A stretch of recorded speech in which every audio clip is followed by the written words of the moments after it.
बोलो जयकारा बोल मेरे श्री गुरु महाराज की जय।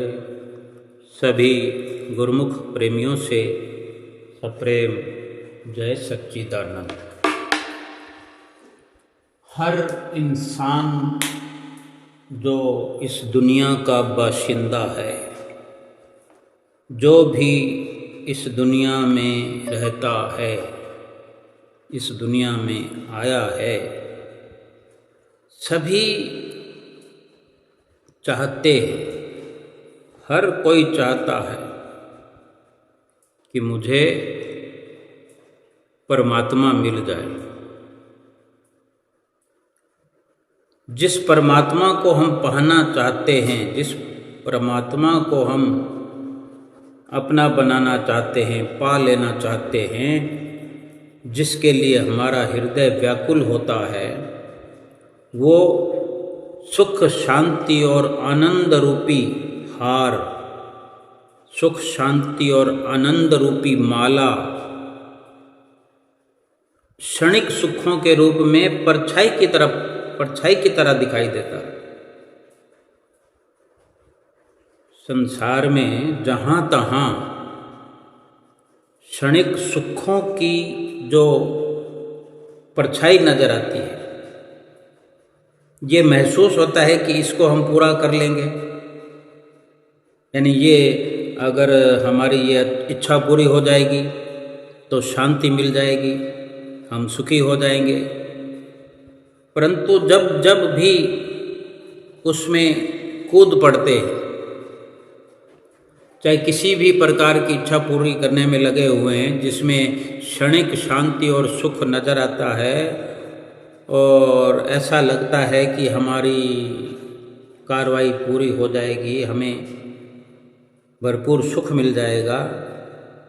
जब उस कार्य पूर्ति में लग जाते हैं, उसमें जब कूद जाते हैं, तो वो सुख शांति प्राप्त होती ही नहीं।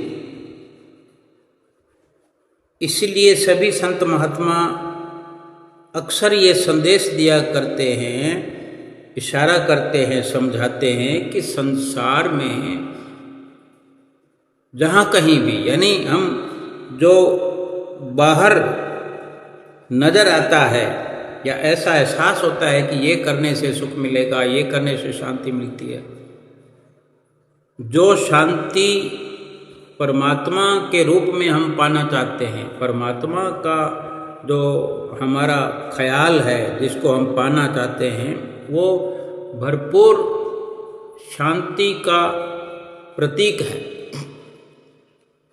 लेकिन वो जो बाहर सभी साधनों में, सब व्यवस्थाओं में, स्थितियों में हम देख करके अपने अपने तरीके से, अपने मन मर्जी से प्रयास करते हैं, हमें एहसास होता है कि ऐसा करने से, वैसा करने से, तो हर बार हमें धोखा ही हाथ लगता है।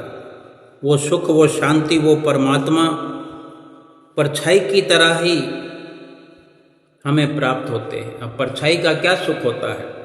परछाई से किसको भला शांति मिली है?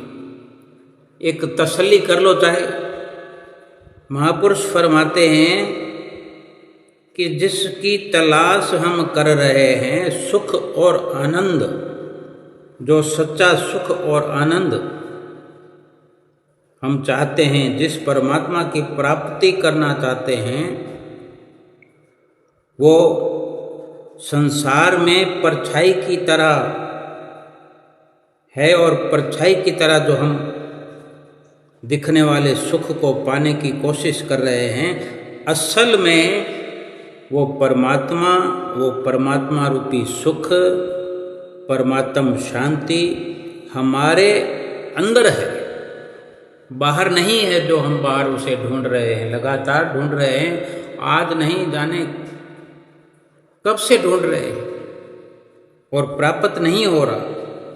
अगर बाहर होता तो बाहर ढूंढने से मिलता। जो निष्काम भक्ति है, निष्काम भक्ति एक धार्मिक अवस्था है, एक व्यवस्था है जो कि भगवान की पूजा या सेवा करने में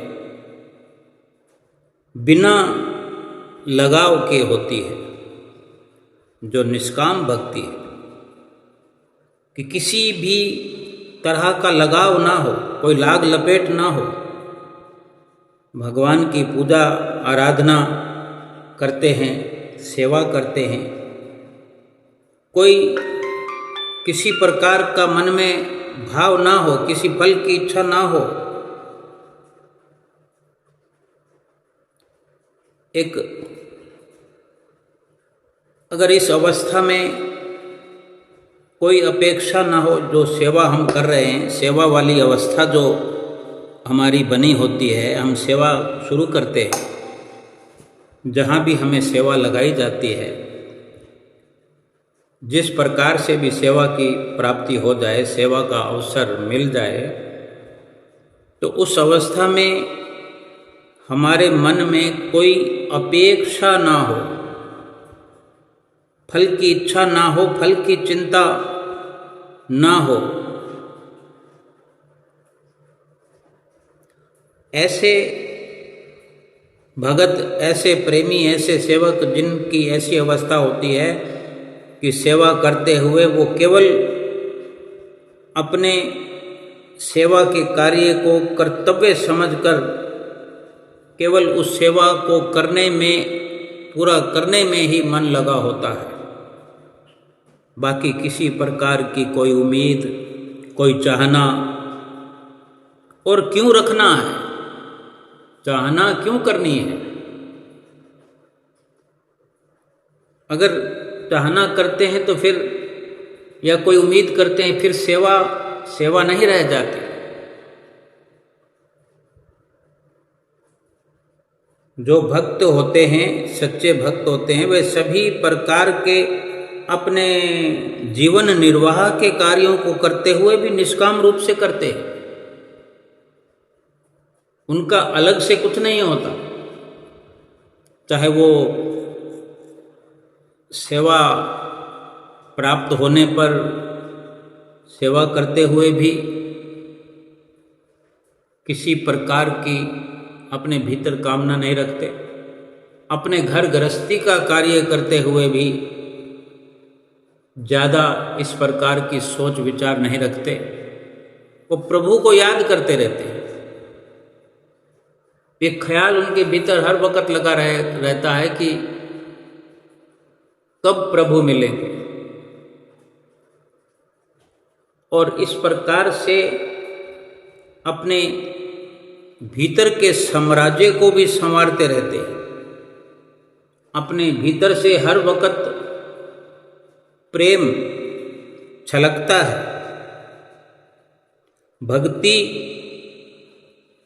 कोई खास वस्तु नहीं है, भक्ति और कुछ भी नहीं, निस्वार्थ प्रेम है, निस्वार्थ सेवा है,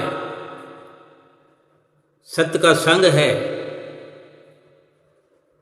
इन बाहर की आँखों के माध्यम से सतगुरु के दर्शन करना भी कहीं ना कहीं अपने भीतरी समागम को पुख्ता करना है। दर्शन इन आँखों से करते हुए अपने भीतर के सिंहासन को सजाना है। बेशक आँखों को खोल करके दर्शन करते हैं, लेकिन साथ के साथ अपने अंतःकरण में सतगुरु को विराजमान हुआ देखते हैं। खुली आँखों में भी और फिर बंद आँखों में भी सोते हुए, भजन सुमरन पर बैठते हुए, वही का वही हूबहू सतगुरु से सच्चा हार्दिक प्रेम हर वक्त अपने अंदर से पनपता रहता है। और महापुरुष फरमाते हैं कि प्रेम करना है तो प्रहलाद की तरह करो। और भी ऐसे अनन्य दृष्टांत अनन्य भक्तों के बहुत हैं। प्रहलाद की तरह अगर प्रेम करना है तो इशारा तो यही है कि जिसे भगवान देना चाहते हैं प्रहलाद को, लेकिन प्रहलाद है कि कुछ लेना ही नहीं चाहते। ऐसे और भी अनन्य भक्तों के इतिहास में स्वर्णिम अक्षरों में नाम दर्ज हैं कि जब जब भी भगवान प्रसन्न होकर अपने ऐसे भक्तों से, प्रेमियों से पूछते हैं कि हम आप पर प्रसन्न हैं, आपको क्या चाहिए, तो भक्त यही कहते हैं कि हमें तो कुछ चाहिए ही नहीं, इस बारे में हमने कुछ सोचा ही नहीं, सब कुछ तो दिया है आपने, सब कुछ तो हमें मिला हुआ है, और भला क्या चाहिए, क्या मांगे, हमें तो ये भी नहीं पता कि क्या मांगना। हर जरूरत जो शरीर की है वो तो पूरी हो रही है, और आत्मा की जरूरत के लिए हम आपको दर्शन रूप में, सेवा रूप में, आपके वचनों रूप में आपको हर पल प्रति पल हम प्राप्त किए जा रहे हैं, भला और क्या चाहिए। और जब कोई लेना देना है ही नहीं, प्रभु जो हैं वो केवल देते हैं, केवल देते रहते हैं, देना ही चाहते हैं, देते ही देते हैं। और जब कोई प्रभु से कुछ लेना ही नहीं चाहता और कहता है कि मेरे पास सब कुछ है, तो उस वक़्त ऐसी अवस्था में तो जैसे कि प्रहलाद कहते हैं कि कुछ नहीं चाहिए, तो वो देने वाले त्रिभुवन त्रिलोकीनाथ उससे हार जाते हैं और उसके कायल हो जाते हैं कि इसने तो मुझे भी हरा दिया। ऐसे भक्त से प्रभु हार जाते हैं, यानी अपना सब कुछ अपने प्रेमी के हाथों हार जाते हैं। जैसे वचन भी हैं कि प्रेमी के मैं कर बिकूं, ये तो मेरा असूल, 4 मुक्ति दूं ब्याज में दे न सकूं मूल। यानी प्रेमी के लिए तो जो प्रेमी प्रेम करता है सच्चा मुझसे, मैं उसके प्रेम को तो वापस रिप्लाई कर ही नहीं सकता, उसके प्रेम का मैं बदला ही नहीं चुका सकता। जो निष्काम भाव से मुझे बसता है, निष्काम भाव से जो मुझसे प्रेम करता है, और जो 4 मुक्ति देने की बात करते हैं, 4 तरह की मुक्ति, एक मुक्ति एक मोक्ष को ही दुनिया ठीक ढंग से जानती नहीं, समझती नहीं, उस मुक्ति की बात करती है। लेकिन भगवान तो 4 मुक्ति देने के बाद भी कहते हैं कि मूल तो मैं अपने भगत का चुका ही नहीं सकता, और हार जाते हैं। मंदिर के बाहर भिखारी बैठ करके आने जाने वालों से भीख मांगता है। सीधी सी बात है, रुपया पैसा, कोई वस्तु खाने पीने की हो, कुछ भी हो, सब चलता है, यही सब मांगता है बाहर बैठकर। और जो लोग सीढ़ियां चढ़ करके अंदर चले जा रहे होते हैं, मंदिर के अंदर जाकर खड़े होते हैं, कोई हाथ जोड़कर खड़ा है, कोई हाथ जोड़कर बैठा है, कोई थोड़ी देर रुकता है, कोई अधिक देर बैठा है, वो भी अगर कुछ मांग रहा है, कुछ कामना है, कुछ इच्छा है, कुछ उम्मीद है, कोई अपेक्षा है, तो कोई फर्क थोड़ी है दोनों में। जो बाहर खड़ा हुआ संसारिक वस्तुएं मांग रहा है और अंदर खड़े हुए सेठ साहूकार लोग हैं जो कुछ बड़ी बड़ी मांग कर रहे हैं, तो दोनों ही भिखारी हुए। जहाँ लेन देन होता है, कुछ दे दिया कुछ ले लिया, तो हिसाब किताब बराबर हो गया। हुआ तो व्यापार ही ना, बिजनेस ही हुआ।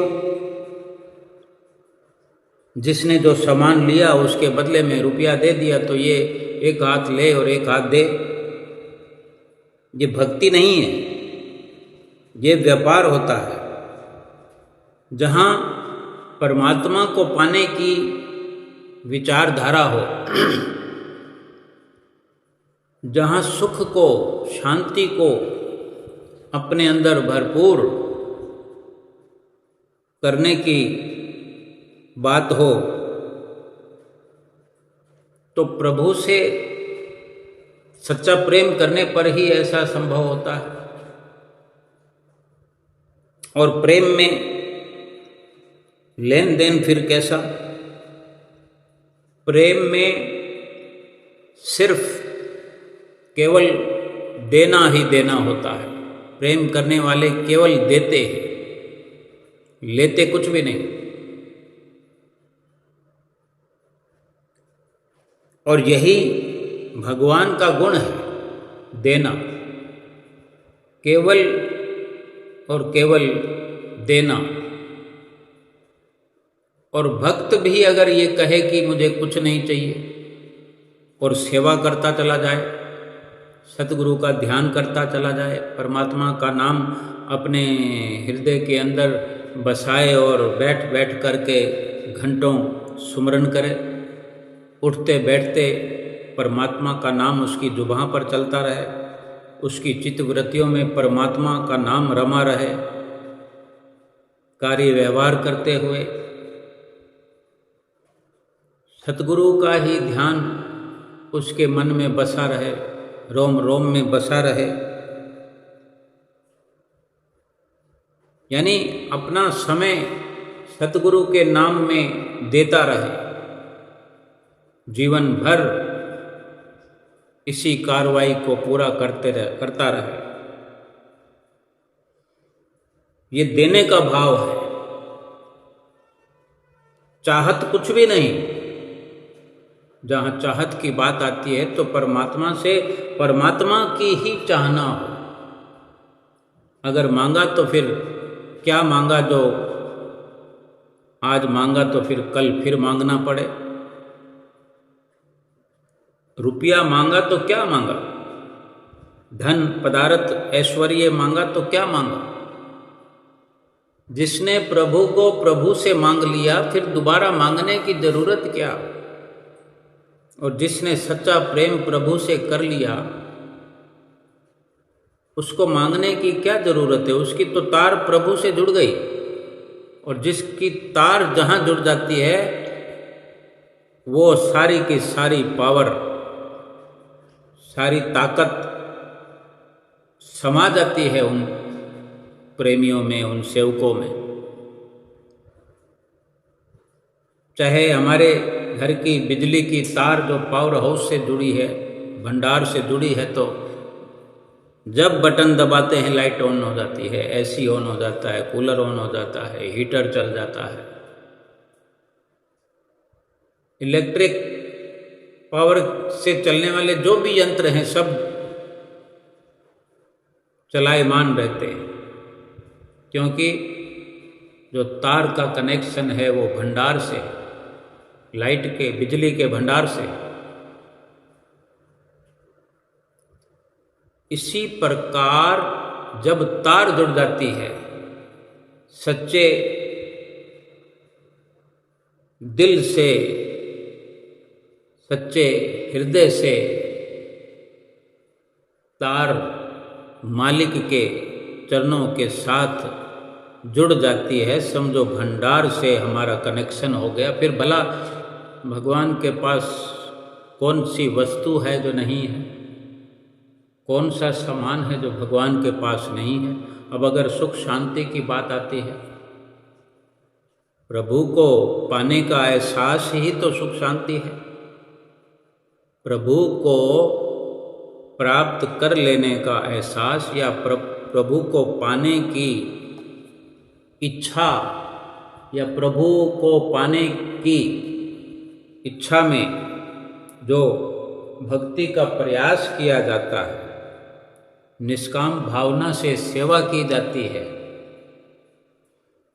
उसमें कोई बार बार मांगने की जरूरत नहीं है।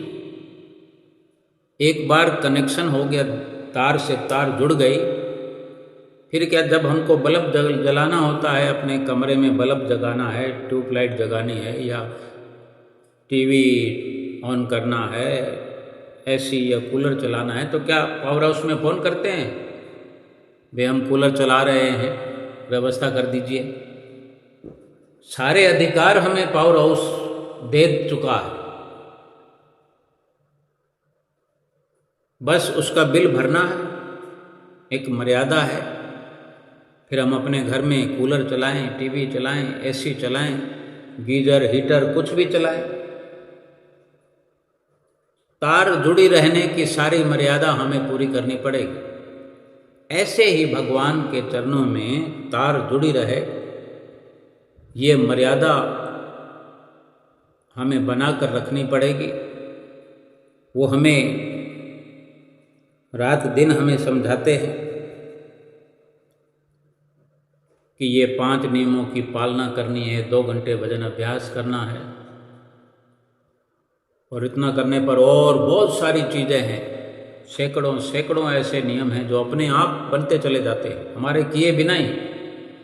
अगर ये 5 बड़ी बातें हमारी समझ में आ जाए, 5 नियम करना हमारे समझ में आ जाए, हम अपनी जिम्मेदारी से इनको करना शुरू कर देते हैं, 2 घंटे भजन अभ्यास हम नित्य प्रति करते हैं, तो और बहुत से ऐसे नियम हैं कि हमें कानों कान खबर भी नहीं होती कि वो किस प्रकार से होते चले जाते हैं। और ये मर्यादा हमारी बनी रहती है कि हमें सतगुरु के चरणों में हमारी जुड़ी हुई तार से, उस भंडार से कितनी शांति, कितना आनंद, कितना सुख जीवन भर प्राप्त होता है, और परलोक भी हमारा संवरता है।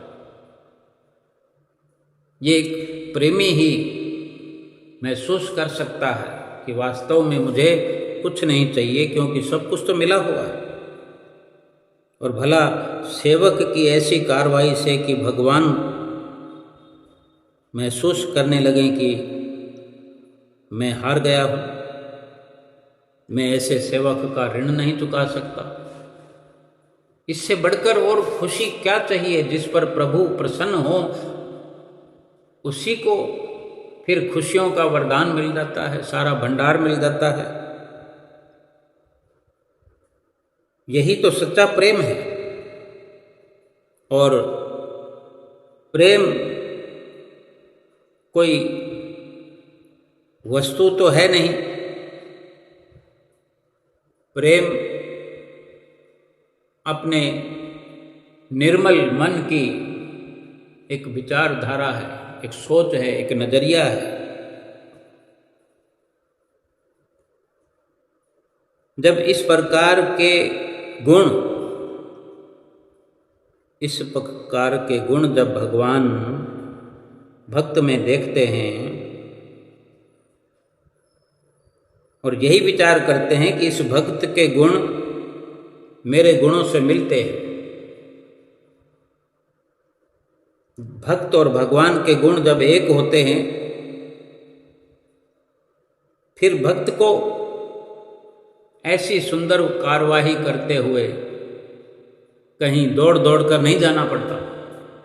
भगवान को ढूंढने के लिए कोई मीलों पैदल चलने की ज़रूरत नहीं है, कोई भार उठाने की ज़रूरत नहीं है, कोई तपस्याएं करने की ज़रूरत नहीं है, कहीं कंदराओं में, गुफाओं में बैठने की ज़रूरत नहीं है, कहीं थकाने की ज़रूरत नहीं है, बल्कि पंखे चलते हों, कूलर चलते हों, एयर कंडीशनर चलते हों, वहाँ बैठ करके भगवान को याद कर सकता है, वहाँ बैठ करके भगवान से अपना प्रेम जारी रख सकता है।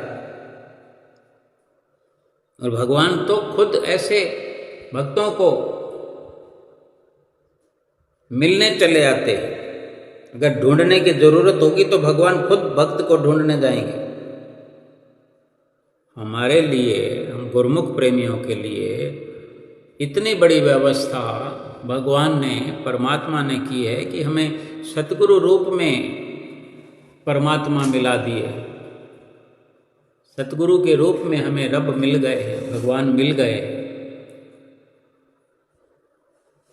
यानी उन्होंने ढूंढ लिया है हमें। हमें तो कुछ करने की जरूरत ही नहीं। हम खुद सोचें, आप खुद सोचो, आप खुद सोचिए कि प्रेम करने के लिए कोई क्या विधि चाहिए, क्या कोई रीति रिवाज चाहिए। जिस भक्ति में विधियां होती हैं, कोई कानून होते हैं, वो तो सिर्फ एक क्रिया होती है, कार्रवाई होती है। लेकिन जहां प्रेम से पूजा की जाए, प्रेम से सेवा की जाए, प्रेम से दर्शन किए जाएं, प्रेम से सत्संग सुना जाए, प्रेम से सत्संग सुनाया जाए, किया जाए, और फिर वहाँ किस विधि की जरूरत है, किस विधान की जरूरत है। प्रेम पुंज प्रगटे जहाँ प्रभु प्रकट हो जाए। इस प्रेम से हजारों हजारों इतिहास ऐसे बने हैं कि इस प्रेम से प्रभु को पाया है।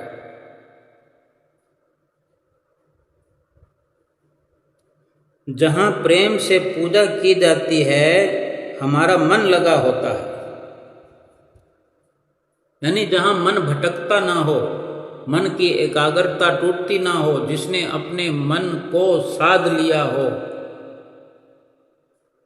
मन को एकाग्र कर लिया हो, और वही मन पूजा में लगा हो, सत्संग में लगा हो, सेवा में लगा हो, दर्शन में लगा हो,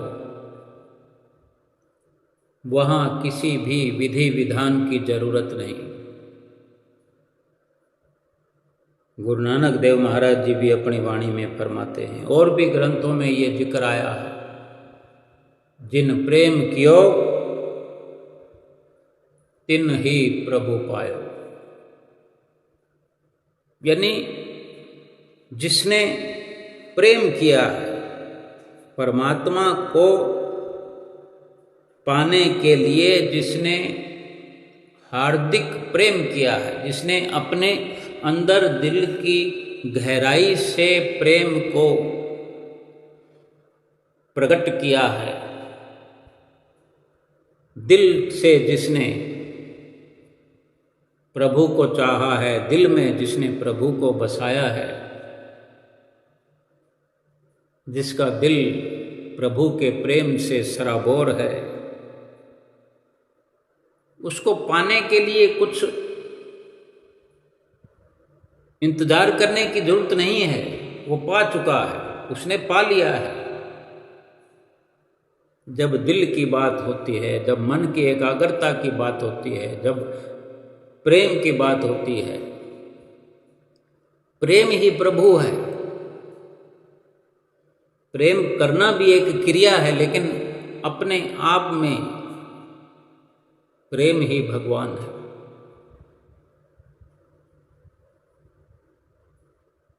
जहाँ प्रेम से कुछ भी किया जाए, प्रेम से ही ये संभव है कि प्रभु को अपना बनाया जा सकता है, प्रभु को पाया जा सकता है।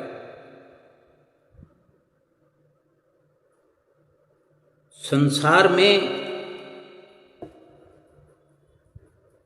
जो भी नजर आता है, संसार को देखने का अपना अपना नजरिया होता है। प्रभु को पाने का भी अपना अपना नज़रिया है। किसी की नज़र कमज़ोर हो जाए, हमारी नज़र अगर कमज़ोर है, आँखें हमारी कमज़ोर हो जाती हैं, तो अक्सर वस्तुएं जो हैं धुंधली धुंधली दिखाई देने लग जाती है।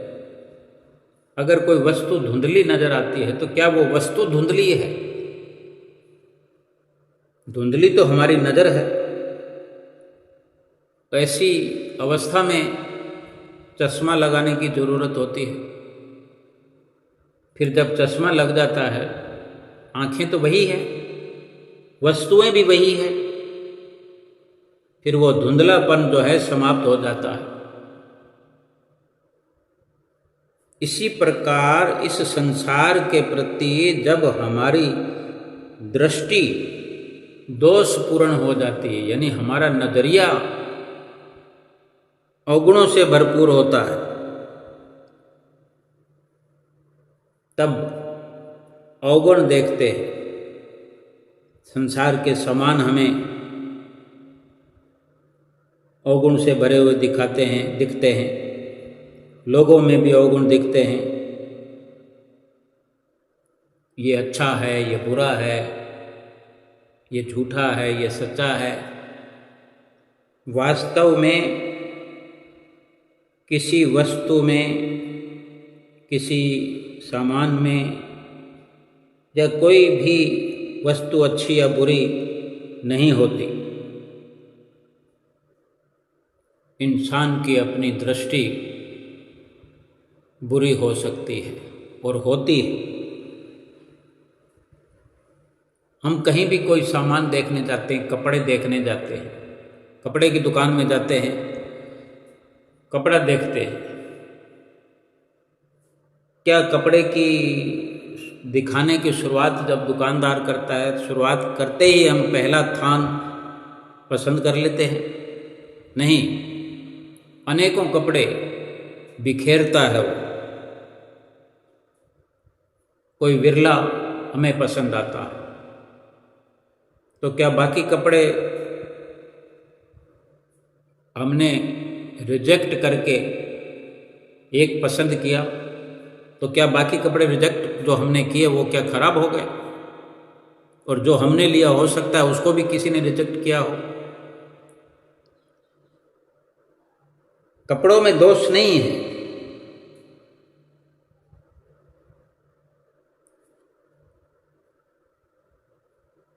या जो हमने किसी वस्तु को पसंद नहीं किया तो उसको कोई और पसंद करेगा।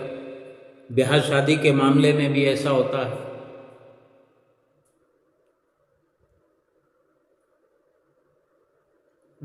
गुण और दोष किसी वस्तु में नहीं है। गुण या दोष हमारी नज़र में है। इसलिए ये पक्का है कि संसार और संसार की वस्तुएं न सुख देती हैं न दुख देती हैं, न वो अच्छी हैं न बुरी हैं। हमारी दृष्टि ही, हमारी नज़र, हमारा नज़रिया ही इसका कारण है।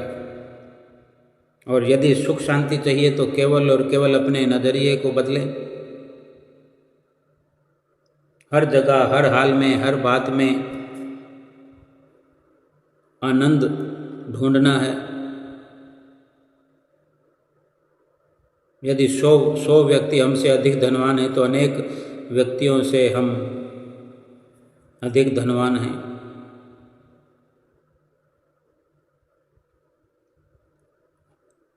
ये ख्याल, ये गुण अगर हमारे में है तो 100 व्यक्ति जो धनवान हैं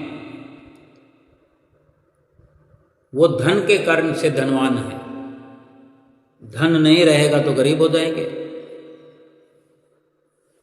उसके बनस्पत, उसके मुकाबले में अगर हमारी दृष्टि, हमारा दृष्टिकोण, हमारा नज़रिया, हमारी सोच ऐसी हो कि 100 तो क्या, ऐसे 1000 लोगों से भी हम अधिक धनवान हैं। केवल इतना मान लेना, इतना सोच लेना, अपने अंदर ऐसी मान्यता रखना कि मैं सबसे धनवान हूँ, फिर इसके पीछे का कारण कुछ भी हो सकता है। फिर हम वहीं पर आ जाएं कि हमारी अगर सुरती, हमारी तार जो प्रभु के नाम से जुड़ी हुई है, सतगुरु के चरणों से जुड़ी हुई है, और ये अशरफियाँ या ये नोट 1000, 500 वाले, 100, 50 वाले, ये हमारे पास एक भी नहीं, 100 का नोट भी नहीं, और हमारी सूरत, हमारा ध्यान, हमारी जो हृदय की तार है वो सतगुरु से जुड़ी हुई है, प्रभु से, प्रभु के नाम से जुड़ी हुई है। तो ये तो अपने समझ की बात है ना कि फिर हमसे कोई और धनवान हो सकता है क्या? अब कोई कहे कि ये तो कहने की बातें हैं, कहने की बात होती तो फिर ग्रंथों में ऐसे ऐसे भक्तों के, संतों के नाम लिखे पड़े हैं जो अनेकों अनेकों, किसी की आंखें नहीं थी, किसी के हाथ नहीं थे, किसी के पाँव नहीं थे, कोई इतना गरीब था कि एक वक्त खाने को था, दूसरे वक्त नहीं था। क्यों उनके नाम ग्रंथों में लिखे गए? भगवान के साथ लिखे गए, भगवान की भक्ति में निपुण हुए वो, भगवान ने उनकी भक्ति का लोहा माना, भगवान स्वयं हार गए ऐसे भक्तों से। और जो धन के होने से धनवान कहलाए इस दुनिया में, धन को तो झूठा करार दिया है। धन की धनवानता अभी है, अभी नहीं, या फिर इस संसार से जाते वक्त तो वो धन कोई साथ लेकर नहीं गया, और जो हृदय की तार को प्रभु से जोड़कर बैठा है, सुख शांति के भंडार से जोड़कर बैठा है, वो सुख शांति अभी भी चालू है। इस दुनिया को छोड़ के जाने पर भी वो चालू रहेगी, क्योंकि वो भंडार इस जीव के भीतर, इस शरीर के अंदर परमात्म स्वरूप में विराजमान है, आत्म स्वरूप में विराजमान है। ये आत्मा और परमात्मा का जो मेल करने में ये जिंदगी भर इंसान लगा रहा, प्रेम करता रहा, उसने उस प्रभु को पा लिया है, आत्मा का परमात्मा से मेल हो गया है, ये सफलता प्राप्त कर ली है। फिर सुख को कोई बार बार थोड़ी पाना पड़ेगा। इस लोक में जो जतन कर लिया और इस लोक में पा लिया, मरने से पहले पा लिया प्रभु को, फिर मरने के बाद क्या फिर जतन करना पड़ेगा? इसी लोक में तो हमने ये काम निपटा लिया, आत्मा को परमात्मा से मिला लिया, तो फिर क्या मरने के बाद में क्या आत्मा परमात्मा से बिछड़ जाएगा? जिसने अपनी आत्मा को परमात्मा से मिलने का जतन इस जीवन में कर लिया, अपने परमात्मा को अपने साथ महसूस कर लिया, अपने रोम रोम में महसूस कर लिया, जो महापुरुषों के वचन है कि जिन प्रेम कियो तिन ही प्रभु पायो। प्रेम जिसने दिल से किया, निष्काम भाव से किया, इस संसार को दरकिनार करके किया, संसार को न चाह करके प्रभु को चाहा, उसके नाम में दिल लगाया, नाम का सुमरण किया, हर वक्त ध्यान किया उस प्रभु का दीवाना बन के रहा, और प्रभु भी उसके दीवाने हो गए। आत्मा और परमात्मा में मेल हो गया। मेल होने के बाद क्या फिर अलग हो सकता है? एक समुद्र में या एक छोटे बर्तन में भी पानी भरा हुआ, एक बाल्टी में पानी भरा रखा है, और हम एक चुटकी भर मिट्टी और एक बूंद पानी को मिलाकर थोड़ा सा उसको मिट्टी और पानी का जो अपनी उंगली पर लेप है, उस बाल्टी में, भरी हुई बाल्टी में अपनी उंगली को घुमा देते हैं, मिक्स हो गया, पानी की बूंद उसमें थी, उसको हमने मेला कर दिया था।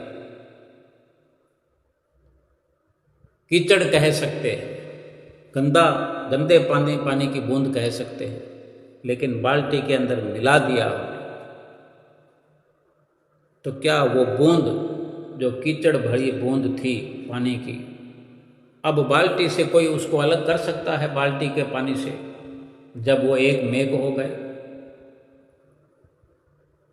ऐसे ही जिसने अपने जीवन में अपनी जीवात्मा को परमात्मा से मिलाने का जतन कर लिया, प्रेम के माध्यम से, प्रेम करते हुए, निष्काम भाव से प्रभु का नाम स्मरण करते हुए, निष्काम भाव से सेवा करते हुए, निष्काम भाव से सत्संग करते हुए, सत्संग सुनते हुए, सत्संग चाहे सुनते हो या सुनाते हो, कोई फर्क नहीं, माध्यम प्रेम होना चाहिए। सुनते हुए भी प्रेम, सुनाते हुए भी प्रेम। अगर प्रेम प्रकट हो रहा है तो प्रभु की प्राप्ति हो रही है, सत्य का संग हो रहा है। जुबां पर कुछ और है, भीतर कुछ और है, ये प्रेम नहीं है। भाव कहने का कि हमें वक़्त के संत महापुरुष मिले हैं, श्री आनंदपुर दरबार की छत्र छाया चरण शरण प्राप्त हुई है, बड़े भागों की निशानी है। सतगुरु हमें साकार रूप, साकार प्रभु मिले हैं, सतगुरु के रूप में, जो गनीमत विरले विरले हम जैसे गुरमुख प्रेमियों को ऐसा सौभाग्य मिला है। जैसे कि हमें घर बैठे प्रभु मिला हो, भाग होया गुरु संत मिलाया, प्रभु अविनाशी घर में पाया। यानी इसी देश में, इसी शहर के शहर में थोड़ा बहुत, कोई 1000 किलोमीटर की दूरी पर रहता है, कोई 500 किलोमीटर की दूरी पर रहता है, लेकिन ऐसी व्यवस्था हमारे परमहंसों ने की है कि एक घड़ी ऐसी आती है जब हम सतगुरु की चरण शरण में बैठे होते हैं। बैठे होते हैं कि नहीं बैठे होते हैं? जब श्री दर्शन हाल खुला होता है, दर्शन हाल में बैठे हैं, श्री आनंदपुर के विशाल दर्शन हाल में, या श्री प्रयाग धाम के माघी हाल में, या श्री आनंदपुर के दिव्य सत्संग भवन में, जहाँ भी बैठे होते, हजारों की संख्या में, ऐसे लगता है कि एक ही धागे में पिरोए हुए मणके एक साथ सतगुरु की चरण शरण में। सतगुरु ने इतना परोपकार हम पर कमाया है, इतना आशीर्वाद लुटाया है, ये घर बैठे प्रभु पाने जैसा है। कोई हमें 7 समुंदर पार करके जाना नहीं, कोई जंगलों में जा करके वक्त गुजारना नहीं, कोई पहाड़ की चोटी पर चढ़ करके गिरने फिसलने का, मरने जैसा डर लेके जाना नहीं। प्रभु को पाने के लिए दुनिया क्या कुछ करती है। ना भूखे मरने की ज़रूरत है, ना प्यासे मरने की ज़रूरत है।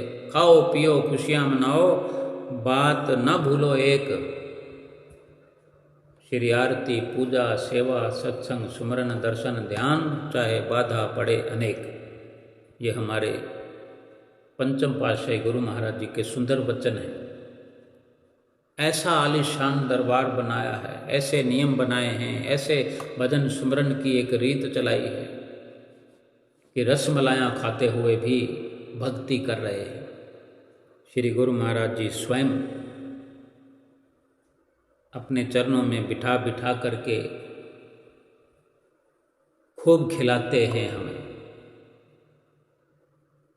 कहाँ कहाँ गुरुमुख प्रेमी बैठे होते हैं, उनके घरों में प्रसाद का बिस्किट का पैकेट पहुंच जाता है। कार्टून के कार्टून भर करके दरबार से गुरुमुख प्रेमी लाते हैं। किस पैकेट पे किसका नाम लिखा है कोई नहीं जानता, लेकिन सतगुरु तो जानते हैं।